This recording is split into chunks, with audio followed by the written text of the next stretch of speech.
To catch all the latest episodes, be sure to subscribe and ring that bell. Hey guys, welcome to another edition of HAG, High Autistic Guy. Today I'm interviewing Sam White. Sam is an entrepreneur, advocate, social impact strategist. He collaborates with civil rights organizations, nonprofits, and brands on social impact projects. And he talks with young people about civic engagement and political advocacy to equip them with the tools they need to navigate complex issues. Sam says that I believe good things happen when smart, passionate people come together with a shared sense of mutuality. Through purposeful innovation and practical teamwork, we all win. All right, Sam, thank you for coming on, man. It's a pleasure to have you. One of your blurbs on your website is you engage audiences in the kinds of conversations we too often avoid.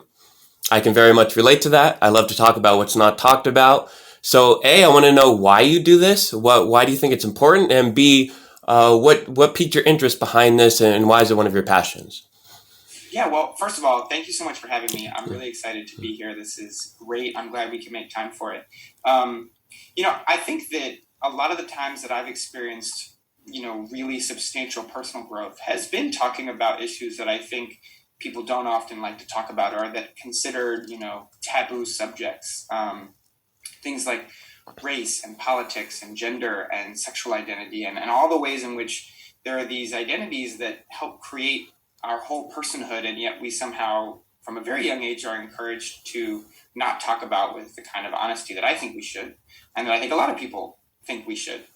And in terms of what sparked it for me, I don't know that there was one thing. I mean, I think part of it is I grew up in a household where these kinds of conversations were encouraged. And so I think that set the tone. Certainly that did not define like my experiences in school as a young kid, but my home life was very much transparent about that.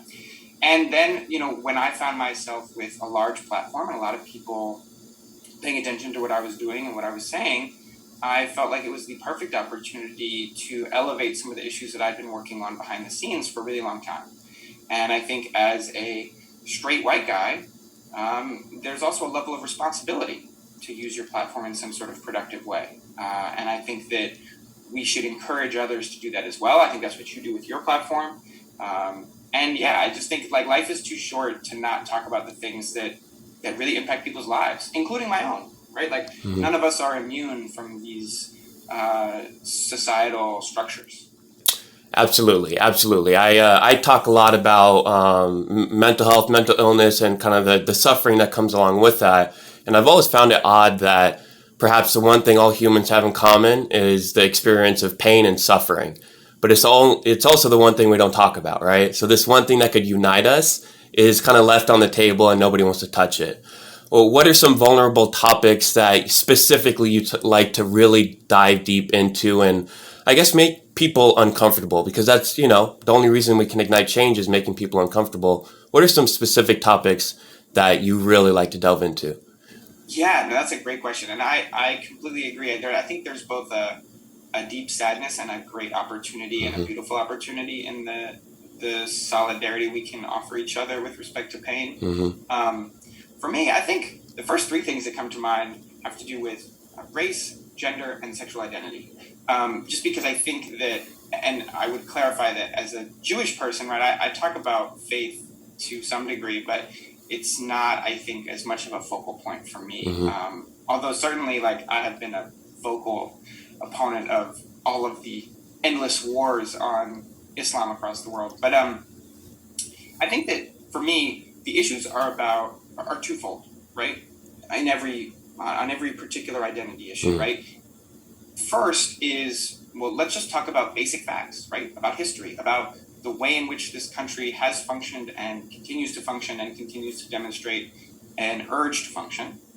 And that's sort of the simple part, if you will, not because it's not complicated, but because it's just the truth, right? I'm not the first one to discover it by any means, right? I'm just sort of trying to learn as much as anybody else and being honest throughout the process. And then I think the second component is always that the messenger always matters, right? Yeah. We communicate differently to different people. We do that in our personal lives. We do that in our professional lives. And I think that as a white guy talking about white people's responsibility to deconstruct racism, like that matters. That's a different lane, a different purpose than a black activist talking about black liberation and black freedom, right? And both of those things are towards the same general goal, obviously, but they function very differently. That's okay. That's not a bad thing. That's in fact a good thing. It's important for me to know where I can be productive and where I can be helpful. And I think the same thing applies with talking about masculinity and the ways in which it impacts me, the way in which it impacted me as a kid, and the way it impacts all of us, men and women. And I think with respect to sexual identity, there's also a very interesting play going on, a sort of dynamic going on there, specifically connected to gender, because even though there's been so much progress in normalizing non-heterosexual relationships and love and all sorts of stuff, there's still a boatload of homophobia out there, just like there is a boatload of sexism and misogyny and racism and misogynoir. And like, I think all of that really boils up into a general purpose that making people uncomfortable for the sake of making them uncomfortable is not the goal. But if to achieve a greater goal, and one that I think binds us together more than it tears us apart, if making people uncomfortable is a side effect of that, then so be it, right? And I think it very often is. It is, yeah, and you're so right. And I love the way you talked about, the different avenues of basically the same goal of how to get somewhere from either the point of privilege or the point of subjugation, let's say. And it's from the top down and the bottom up that we can meet in the middle, right? And that's a very good point. There's a good metaphor that Chris Hayes, who's a MSNBC guy, Chris had, I heard him speak a couple years ago, and he had this analogy, and he sort of prefaced it, he said it's a bit clumsy, but it sort of gets the job done. And it's this idea of like a kickoff in American football, that if everyone runs towards the guy with the ball, then they'll set up a block and they'll go around the other way, and then, they score a touchdown. Yeah. If I stay, though, if I'm on the left side of the field and the ball's on the right side of the field, and I keep the left side covered, then we have a greater chance of success. And I think it's a very similar approach to how we can all have different lanes and where we can be effective. And it's really when we start to step outside of those lanes, which I've done plenty of times, it's a trial by fire and trial and error process, that's when we start to lose our efficacy, and that's when it can become frustrating. Great point. On the matters of sexuality, what do you think of the latest uproar over the Chappelle special? Have you seen it? Do you know much about it? What are your thoughts on that? Yeah, so obviously it's a hot button topic. I actually think that my perspective on this is fairly straightforward, although I know a lot of people would not agree with that. I think it's quite simple. Dave Chappelle is a comedic genius. He has been for a long time. His earlier work I'm very familiar with. I've seen all of his stand-up specials. Some of them are amazing. And even with the ones that I don't really like, there have been times where I chuckle, right? I see where he's going. I think where I sort of draw the line is in two places. One, he has made fundamentally the same joke about trans people like 10 times now, right? It's just every special since he has reemerged into the national spotlight, it's just constant. It's bordering on obsession, and it's weird, and it flies in the face of his earlier work, and it flies in the face, I think, of what stand-up comedy is about, right? Like George Carlin has this great bit about how stand-up comedy is not about punching down, it's about punching up. And it feels like he's punching down a lot. And the second place where I sort of draw the line is I think there's a real audacity to talking about how much you don't care what people think, about how Twitter isn't real, about how cancel culture is, nonsense and evil. And you have experienced none of those. You are getting paid $15 million to get up there and talk shit about trans people just like you did last time. So I don't know, if you don't care so much, why do you keep having to tell us that you don't care? It's sort of, to me, that I think is odd. And so the crux of it for me is trans people know how to take a joke. Like everyone can take a joke, but anyone, when they become the only people taking the joke, are going to say, can we, do we have beef? Can we ease up a little bit? Come on now, right? I think that combined with how he sort of pulled up, I have a trans friend card, and like they didn't have a problem with it, so why do you? Like, that was weird. So yeah, I just sort of want better for him because I think that he's smarter than this. And there's a part of me that just thinks he's trolling, and that's kind of sad because he has so much more power than that. And I mean, I agree with everything you said. For me, I have not watched Chappelle as much as you have in the past. I saw the special. I thought, without being familiar of his previous attacks on the transgender community and human sexuality, I thought, what better way to engage in vulnerable kind of topics other than to, maybe he took it too far, but to make people uncomfortable, right? At least people are talking about it. Do you think the ends justify the means? And I'm not saying this is his intention, but overall, do moments like this, if we can use them correctly, are you all for them? If they create, I think the caveat there is if we can use them correctly, and I haven't seen that happen with this particular conversation. Okay. I think that by and large, the conversation, particularly on social media, has been dominated by this idea that trans people are overly sensitive, that they are also only white, which is weird because there's this pitting that Dave is participating in, this pitting against each other, the trans community and the black community, as if, first of all, there's not black trans people, which there are, but also as if it's a zero-sum game, which it's not. The response to racism is not, well, trans people are asking for too many rights, and so that's the problem. Like, that's the same thing, the same thing that took place with the women's suffrage movement and how black women and black people at large were entirely excluded from those conversations, right? Yeah. And so I think that this sort of two wrongs make a right attitude doesn't work. And the only utility I've found from this conversation is that I think for some people, though not a majority, it really sort of drove home this idea that, Dave has gone too far. But I still think a lot of people sort of exist in this, like, if one marginalized community finds progress in one area, then that means that my marginalized community experiences a loss. Yeah. And that can happen. I'm not saying that it's impossible, but that's not what's happening. And, like, if we're going to play the anecdotal, like, our trans friends cards, well, all the trans folks I know don't have a problem with a couple of jokes. I think they have a problem with being made to feel like they're the reason why racism still exists, especially when they're black. Like, and that's them, not me. Like, you know what I mean? Like, so.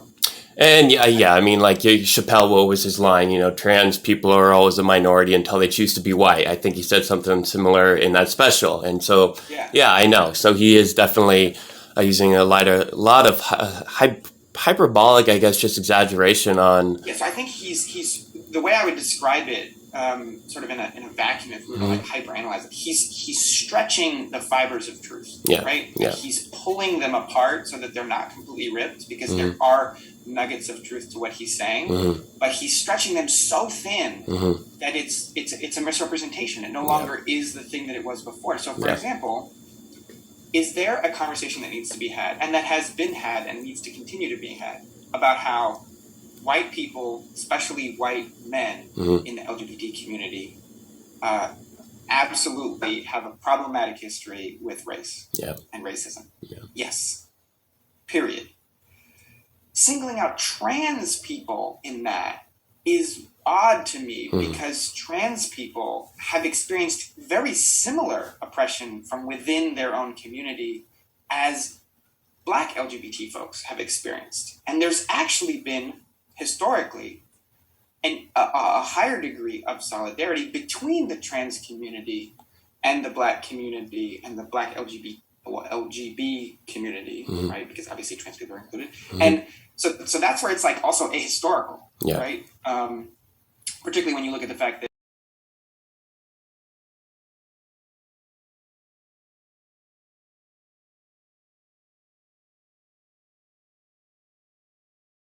that some folks close to Dave could have said, like, let's workshop this, because I see where you're going. But I don't think people are going to... And the last thing I would say about Dave is part, but not all, of why Dave talked about leaving comedy after the first half of his career. Yeah. And I want to be clear, I'm not saying this is all of it, but part of it was that he felt that the jokes were going over people's heads, that the satire was not being received as satire, that people were just laughing at these racialized jokes. He talks in interviews about how he felt uncomfortable with that, and it made him sort of rethink his own positioning and all this other stuff, which is great. He has to know the way that this is being received by people who are already harboring anti-trans biases, and this is confirming them. This is giving them license to say, see, I knew those shifty trans people were causing problems for me, and Dave agrees, and that's what I don't think Dave actually agrees with that. Yeah. And that's the problem with, our social media age is everything's connected, and, your words, especially when you have a platform, your words are 10 times more powerful, 100 times more powerful than they were before the internet age. And I saw a tweet that said, social media has broken us. We are not supposed to know this many people. And I know they were like half being serious, half joking, but there's something to be said that like we're just connected to so many more people by volume. And it's different. It's unprecedented. It's bizarre because we are more connected than ever, but those quality of connections have gone down the drain, in my opinion. So we may know people, that we consider friends that we've never met. They're just Instagram friends, right? So there's very little substance as compared to before internet. You had very much fewer connections, but the quality was at least somewhat there. I feel like now it's just a lot of empty connections. It's about the delineation between the two. I think it's not a problem of quality, but a problem of it being difficult to determine the quality. Yeah. Right? Because you can have different connections and relationships for different things, and that's okay. Right? Like it's okay to have acquaintances. Not everyone has to be your best friend. That's fine. Yeah. I think what's tough, and I've had my own experiences with this, is like, well, where does that, and it's a shifty line, it's a gray area, but like what's really the difference? Yeah, absolutely. Absolutely. Before we move on, regarding Chappelle, do you think, yes or no question, do you think Netflix should pull it? Absolutely not. Okay. Right. I will let you do one follow-up if you want. Nope. Okay, you're good. Okay, cool. All right. Let's move on. Again, I saw on your internet that kind of leads into the kind of emotional vulnerability is your body image issues in the past and probably even today. I've had them myself. I don't think I will ever completely outgrow them. It's something you just learn to handle. But again, do you mind talking about that a little bit? And how do you feel about, there's a lot of, as much as, we talk about the privileges we both hold as white, straight males, at the same time, obviously, with body image, it's not talked about. The males with body image, it's supposed to not exist. So tell me your experience and why it matters. Yeah. So I think what's interesting is first, you hit on something really important that I think would be easy for folks to gloss over, that like, we're not sure if we're ever really going to move past it. Yeah. And I saw someone, again, actually on Twitter earlier this morning, who said, I'm tired of people acting as if there are aspects of the healing process that are possible under the systems that created the harm from which we need to heal, right? And I think that there's some real truth to that. And I think that that's a matter of psychologically and emotionally setting expectations that there are going to be things that are beyond our reach so long as these systems still exist. And that's not to be fatalistic, but to be realistic. And I think it actually has a greater likelihood of being able to be comfortable with that healing and where it's not possible. For me, look, I waited a while to write that piece. And part of why I waited was because I wanted to feel comfortable in my own skin before sort of putting it out there for the world, just in case it was received with, more negative comments than I would like. And I think the other thing is it was really important to me to find the right framing, the right language to contextualize this relative to the body issues that women face, particularly overweight people and women, or fatter people and women. And I am not well-versed in the particular language that folks who are heavier prefer, because a lot of it is very passive-aggressive. I know some people who like the word fat. I know some people who don't. So all that being said, it's a fundamentally different issue. And it was important for me at the top of that piece to be very clear that, like, this is not the same. This is not to negate those issues. This is not to compare those issues. Like comparing apples and oranges at that front is the same thing we talked about just a couple minutes ago in terms of like bringing each other down for no reason. So for example, when I was in middle school and high school, like there were constant fat jokes to and in front of fat people as if they just like didn't have feelings. Did I have my own experiences with jokes in public? Absolutely. But it was very different, and societally, it's very different, and it's important for me to put that in context. But look, I was super skinny. I still am pretty skinny, but I was really skinny, and I caught a lot of shit for it. And I think as a skinnier man, there was this weird sort of counterintuitive societal expectation and a level of assumed comfortability, right? So, what do you mean you're upset that we're making, skinny jokes? Like, it's not like you're fat. And I'm like, wait a minute. First of all, you just said a lot, right? You just told on yourself in like several different which ways. And I also think that as a man, right, and as someone who grew up in a society that still idolizes masculine presenting men, like it was weird. It was also very it was disorienting to be bullied with anti-LGBTQ language and yet be not part of the LGBT community. And yet I experienced some of the same bullying that an LGBT young person might experience, but it affected me differently. And I just wanted to dive into that. I wanted to put it out there in the open, especially because I had found some success putting on the weight that I'd wanted for 20 years. And I was really proud of it. And I wanted to share the vulnerability behind that pride, because I don't think that the pride could exist without the vulnerability. Yeah.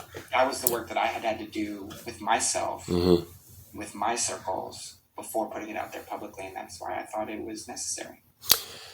And I applaud you for doing it. It's not easy. I consider myself just bare my soul on almost all issues. The body image one is something I very rarely speak about publicly. And so if, you have my admiration for putting that post out there. I appreciate it. Yeah, of course, you're very welcome. How do you, from a societal standpoint, with these rigid structures of hierarchies when it comes to body image, and then, that's for like maybe the female side, and then maybe the male side, it's that same structure, but you really can't make out all the parts yet because it's not talked about enough. What do you think we need going forward? Do you think we need, do you think it's feasible in our lifetimes? I think we're both in our late 20s, early 30s. In our lifetimes, do you think it's feasible to restructure these kinds of stigmas, or do you think it's going to be a generational change? Wow, that's a great question. I think that these are systems that are baked into every aspect of our society, not just in the United States, but abroad as well. And I think that this makes me think about expectation setting and like how we can, as anyone who wants to make progress on an issue, whatever that issue may be, if the goal is to solve the issue yourself, I think you're dooming yourself for failure. I think the question is about progress and how you identify progress and how you can feel comfortable with continuing to fight with the same passion for more progress, even after you've achieved some. Yeah. So, look, part of it is micro. Part of it is, not worrying about scale, right? I may not be able to reach every young girl in the world and tell her that she's beautiful and that her body, however it looks, is perfect and wonderful and entirely hers. But I can do that for the women in my life. I can support the women in my life when they have, conversations like that. I can certainly do it for my nieces, for my daughters whenever they may arrive, right? Like, I think that part of the concern here is around scale. So I don't know. I don't know the answer to that question, but I do know that it's worth giving it a shot. And I think if for no other reason than a selfish reason, it's worth identifying for all of ourselves, right? Like, I've talked to men who have the physique, like the one that is idealized, and they're still uncomfortable, or they're unhappy, right? And so I think that there's an aspect of body image, interestingly enough, because it's so physical, that really brings people together, because you could look 100 different type of ways and still feel the impact of that standard and its rigidity and its enforcement. And so, yeah, I mean, I think it's a tough call, but it's one that's worth doing. Yeah, absolutely. I mean, everything, worthwhile obviously takes a long time. And I love what you said about kind of not, I don't think you used the word goals, but you said not having expectations. And too often we're like in this, fight for voting rights or women's rights or, Black Lives Matter. And we want to get to this certain point that like Black lives will hopefully in society's eyes eventually matter. But then what, right? So I like what you said about kind of taking expectations away and just it's about progress. Is today better than yesterday? And I think adjusting expectations doesn't mean that you don't set goals. You don't have identifiable markers. Like, for example, police in this country should not kill people, period. Like, that's the goal. It's a very clear goal. But we'll never reach that, right? Because there will always be killings, right, in some form. Yeah, I don't know. I mean, I think that a lot of this also comes down to, I think we all would benefit from being able to put on different hats at different times for different conversations. And by that, I mean that the conversation, let's say, around abolition is a different conversation than the one around reforming the system we currently have. Now, regardless of how you feel about that, I think that it requires an imagination that that society has long tried to stifle, to imagine possibilities other than just fixing the system we have, but building a new one. And what that could be a police system, it could be a justice system, it could be whatever. We have lots of systems, a housing system, an agricultural system. Like, there's a both and, not either or approach that I have found to be helpful in my life, and also that I have identified as successful in the the historical people that I look up to and that I admire and sort of have learned from. Yeah. And when it comes to police, are you for the movement, the defund the police movement? If you are, what would you like people to know about it that is not typically understood? What are your whole thoughts on everything that's happened since George Floyd and everything that just continues to happen after that? Yeah, so I've been engaged in police issues and issues around police violence for almost 10 years now. And I think that as the conversation ebbs and flows in national popularity, one thing that remains constant is that opponents of reform are very good at twisting whatever language is used. However, it can never be perfect enough to avoid being twisted and turned into something that it wasn't. Even this idea of all lives matter as a response to Black Lives Matter is a perfect encapsulation of the defensiveness and aggression of the opponents of reform and of justice and equity. So, do I think that, I don't even think there's a defund the police movement. That's not a thing. There's a movement for Black lives. There's a movement for racial equity. Absolutely. And is reducing police budgets a part of that? 100%. We cannot make the argument that we care about justice, equity, and inclusion as a society when we spend more money on incarceration and policing than we do on social services. It's just incongruent. That argument can't be made, and it's not a legitimate one. So for me, I think a couple top line notes about everything that's happened since George Floyd was murdered, and obviously this conversation has been catapulted into a new, sort of into the stratosphere in this country, is number one, Black people have been getting killed by police and white mobs for a hell of a lot longer than the past 18 months. Two, that it is simply not an inescapable reality for police to kill people, Black or white, in this volume in an industrialized country. It's not. And three, we have to both use our imagination as to what a better system would look like being built from scratch, and identify ways in which we can mitigate the harm that this current system creates. And I think the reason that that distinction is important is because I'm not suggesting that the system can be fixed. I don't really think the system is broken. It's doing exactly what it's designed to do. And so to the extent that we work within the system, it's to mitigate damage. It's to reduce harm. It's a totally different approach than trying to create something positive. It's reducing a negative. And I think we have to be able to go back and forth between that conversation, which is necessary because it has a material outcome on people's lives. Millions of people are impacted by that. And if we can reduce harm in that system, there will be immediate and measurable positive change in people's lives. Simultaneously, there has to be a better outcome. There has to be a better system. There has to be a better solution. And we have to have the imagination to come up with it. And that's, again, another great point that, people don't talk about enough is we either want to rebuild this current system, or we want to make it better, or, we're throwing social workers into this mix and making it more complicated and convoluted. We don't talk enough about kind of, reframing what is already built, and then also at the same time building a new set of ideals. When it comes to defund, the American public can be very literal at times. Yes. People hear defund and they think of, taking away all of the money that goes into policing. What is your definition of defund?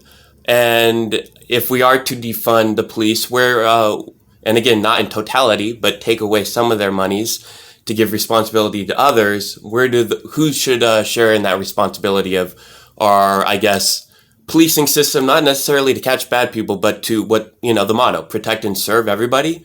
Who should help when the police get defunded? Where should those monies go? Yeah, so if we set aside the conversation around abolition for a moment and just talk about reducing police budgets, I think that it's very clear that police have been given a mandate that they cannot fulfill. And so ironically enough, if you even take this from the perspective of the police, right, there is no amount of money that will allow them to do the things that they claim on paper to do, right? So many crimes go unsolved, right? Major cities, murder rates have no correlation to police budgets going up or down.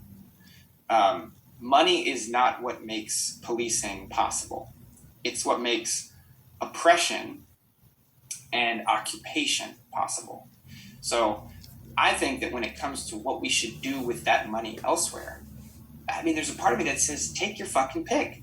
There are a laundry list of programs that are underfunded in this country. Police will have tanks in the same school district where they don't have any computers, or the textbooks are 8 years old, or the desks are chipping away. So let's give some to the teachers. Let's give some to the students. And we're talking about a large pot of money too, so we don't have to give it all there, right? What about social services programs? What about reentry programs? Reentry programs that focus instead not on catching people in a slip up or in a time of need and sending their ass back to prison where they are going to deteriorate, but instead supporting them with what they actually need to become self-sustaining and sort of fulfill that claimed purpose of rehabilitation in the system. I also think that a huge amount of this money can go to giving people money. Because the irony, right? If the argument that the police make very often is, if you constrict our budget, the entire civilized society will go to hell. Everything will burn because we need this money so that we can do our jobs. Because money makes the world go round. Well, if money makes the world go round, then why don't we give some to the folks who are working their ass off at 2 or 3 jobs and still don't have enough money to provide for their families? And I'm really excited about a number of programs across the country. The first of which first high profile one was in Stockton, California under Michael Tubbs, of cash injections, right? Like the data has shown thus far that people don't go out there and buy stupid shit with the money that they get. They pay their bills. They put food on the table, right? And I think that if we spent a bit more time giving people the resources that they actually need, as opposed to giving someone else resources to imprison them, I mean, good things will happen. But honestly, if we did nothing else but just like take the money that was being given to police and burn it, I still think we'd be better off. And I mean, you make a great point of, the cash injections and how that, greases the wheels of the economy as well. And those, especially in impoverished areas, it's a great overall benefit to society. But again, we don't think of it. We tend to think of these hot button issues as very one dimensional. We don't tend to take into effect the ripple effects. And I think that's so important. Like this, Yes. right? You cannot talk about policing in this country without talking about public education and the intense, deliberate, and coordinated effort by the right to destroy public education in this country, right? The fact that you're a zip code in this country and the zip code that you're born into is as deterministic as it is about what your eventual education level will be, what your eventual income level will be, and the probability of you coming into contact with the criminal justice system is psychotic, right? And so I think that there's this, we get into the weeds, for some of us for very good reasons, but sometimes it helps to take a step back, right? Because if we do acknowledge that, hey, we pay taxes and taxes go to police, and let's say you're a big supporter of the police and fire, you're like, yeah, I'm happy to pay my taxes to support our police and fire. Awesome. You know where else your taxes go that you really benefit from? The sewage system, roads, hospitals, all these things that we share in. And I think that if we just take a little peek into what's happening right now on the federal level, you have a Senator, Joe Manchin, from a small state that has the worst ranked infrastructure in the country, fighting against an infrastructure plan that would actually disproportionately benefit the very people he's using as an excuse to hold it up. And that, I think, is sort of this solidarity question. It's not to say, let's look out for the poor white people and they're the ones who benefit from solving racism, but the idea that deconstructing white supremacy exclusively benefits black people is not congruent with an understanding of what white supremacy actually does. Yeah. And that's, how people can, lose sight of being oppressed over so many centuries, is that, that trickle, that drip of these ripple effects that slowly build over time. And that's, what makes the structure rigid, right? It rusts, so to speak. It's what drives me crazy, but it also is what part of what gives me hope. Yeah. Right? Absolutely. Because there is far more solidarity available than what we're currently utilizing. And while it can be frustrating, it's not impossible. Yes. And frustration is a great, impetus behind passion, right? Things that frustrate you, you go after them. Absolutely. Yes. I could not agree more. I think that we also have this desire, again, another rigid social system, right, to suppress our emotions, that emotions are what make you weak. They make you not think clearly. Now, are there emotions that can, obfuscate good judgment? Yes, absolutely. Right? It's why we don't, for example, I'm against the death penalty, and people always say, well, what happens if your family got raped and murdered? And I'm like, okay, first of all, you're wilding. Second of all, that's why I'm not a judge. That's why we don't let people determine justice when they're a victim. I think we can have moments like that, but we can also say that being angry can be really motivating. Being frustrated can be really motivating. And when you can find clarity through that anger, not instead of it, not around it, but through it, we can get a lot done. And I also don't know how you don't look at the system sometimes and naturally get angry, right? Yeah, I know. It's another odd thing. I don't know how it is in other countries. I would expect similar, but in America, we tend to find almost all emotions, more so the unpleasant ones, but some of the pleasant ones too. Just we shouldn't show them. And again, it's like society says, this is a no-no, yet it's embedded within what the human condition encompasses. For me, go for it. Objectively, anecdotally, we feel better when we process through our emotions rather than dance around them. And that's how the greatest, I'm a poet, right? Art would not exist without the suffering, without the anger, without the frustration, without the struggle. And for people to always, people say they want to live life to the fullest, right? They usually only tend to focus on the happiness end of the spectrum. But living life to the fullest is experiencing all of the human spectrum. And again, it's like that again, going back to talking about what's not talked about, that's the biggest hindrance to societal growth is when, we aren't open about what we truly feel and who we are, right? And I think that's a big part. I think too, it's possible to be feeling something and say, I know I'm feeling something in the truth. or I know I'm feeling something that is petty, or I know I'm feeling something that's unproductive. And it's okay, because you're not going to let it you're not going to cede yourself to it. Yeah. But you are not going to lie to yourself that you're not feeling it.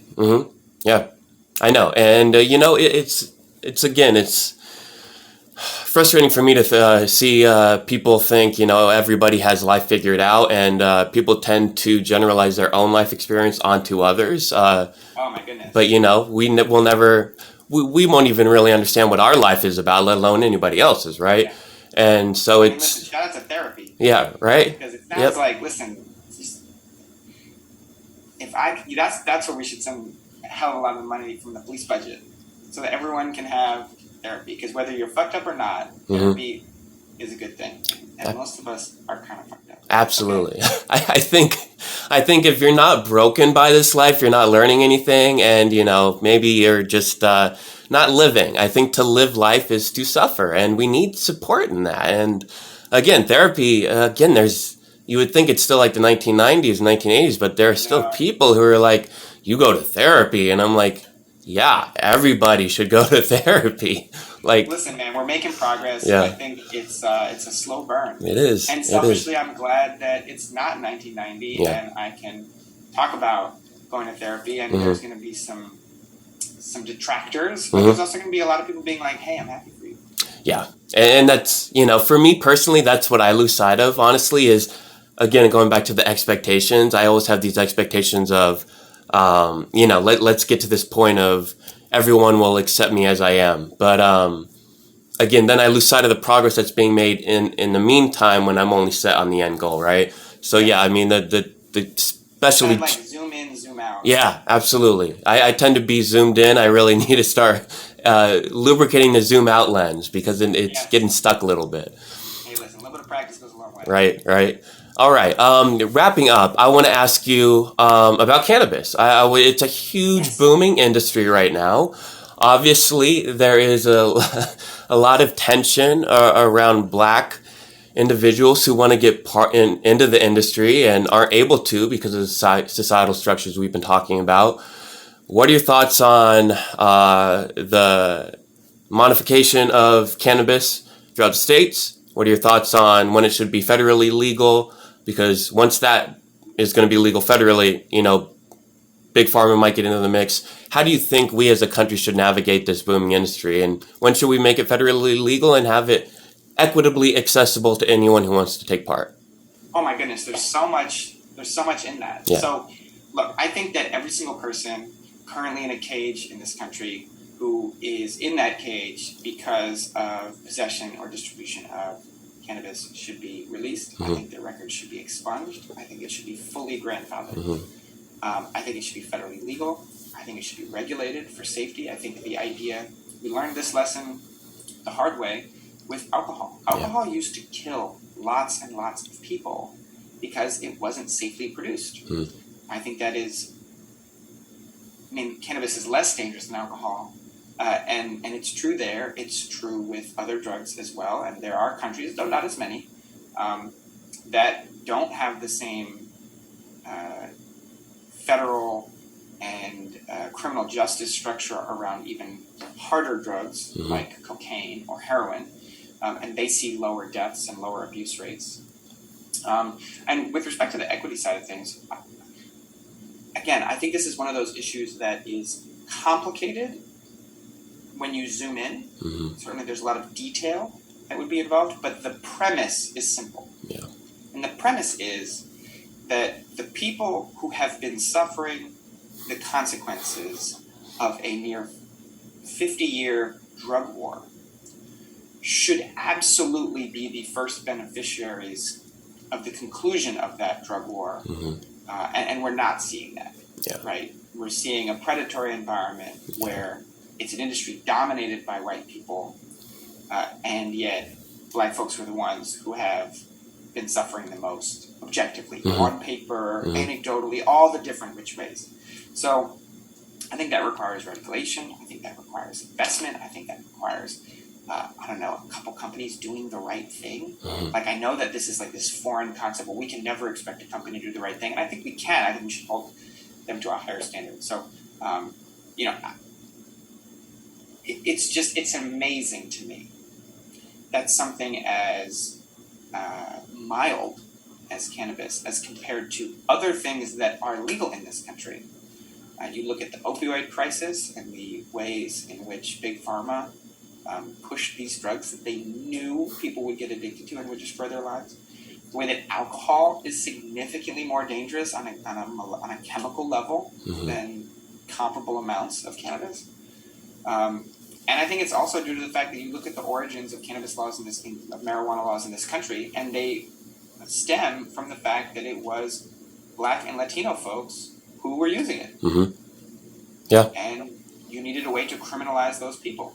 So I think we scrap every marijuana law on the books. You regulate it like alcohol.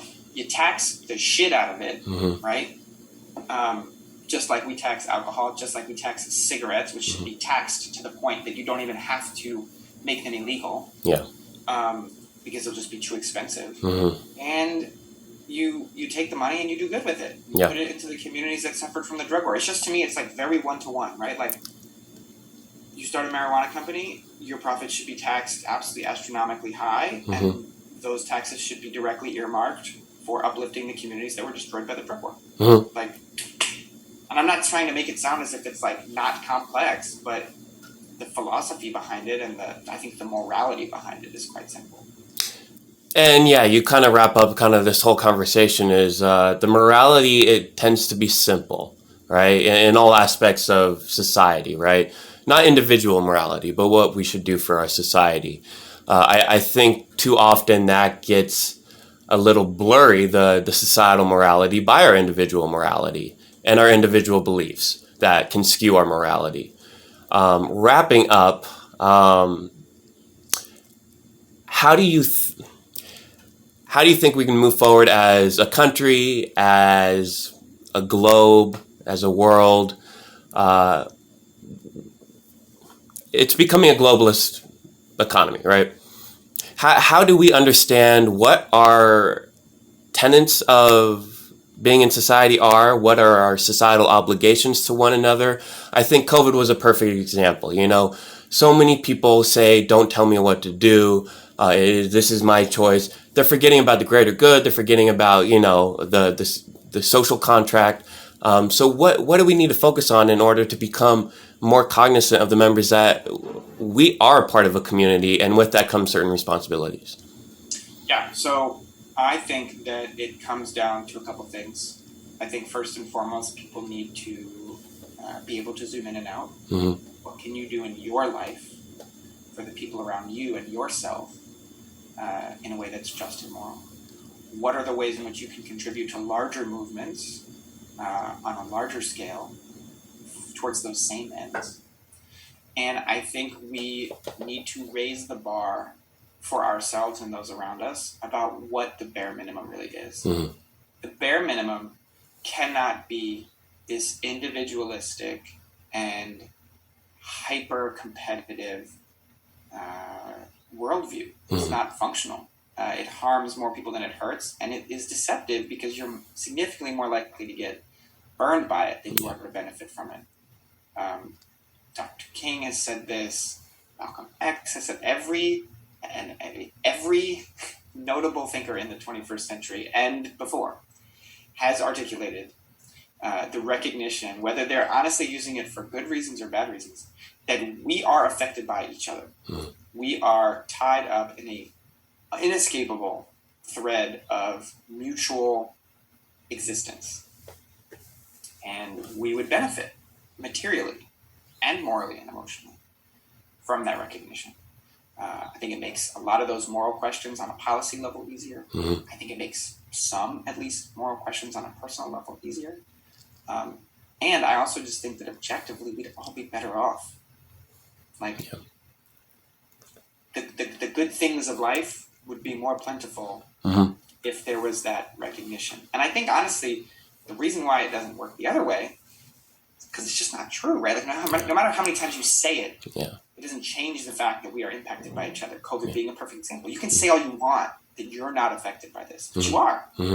Like, you're wrong. It's just, it's provable. So I think if we And this is not some sort of kumbaya shit. I don't have to like you to believe that you deserve human and civil rights. So I think that thread of mutual existence would be a useful thing to recognize. And yeah, and you make a great point that, people too often conflate between having to like someone and,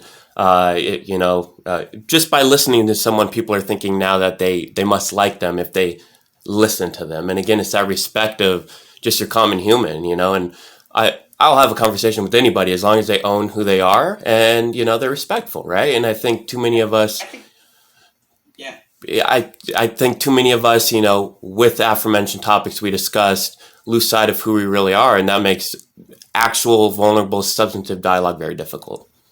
Yeah, I think there's two examples that I really find useful. One is that I'm not against the death penalty because I think that everyone who's done bad things or might be eligible for the death penalty is like a good person that I'd want to hang out with or that I'd want to like babysit my kids.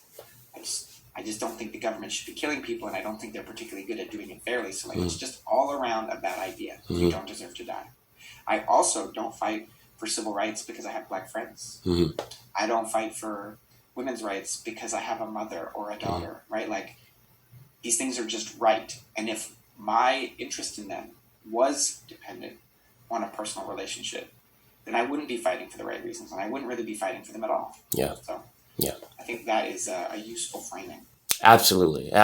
That's a great way to wrap this up, Sam. I really appreciate you taking the time again. Thank you so much for having me. Absolutely. This is a very enjoyable discussion.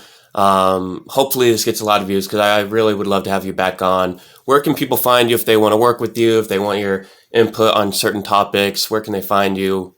All that good stuff. So you can find me at Sam Whiteout on all the social medias, TikTok, Twitter, Instagram, all that.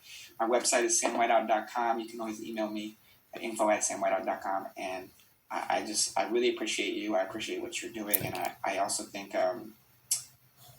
there's a real utility emotionally and practically for these types of conversations and putting them out there for people to see and demonstrate in their own lives, right? You don't have to do it on Zoom. You don't have to record it. You can just do this all the time. And I think that's great. Absolutely. Well, thank you, Sam, in helping me, expose this kind of vulnerability that is too often left unshown, especially from males, the male's point of view. Just been a really good conversation, and thank you again for your time. Thank you. Thank you. All right. Talk soon.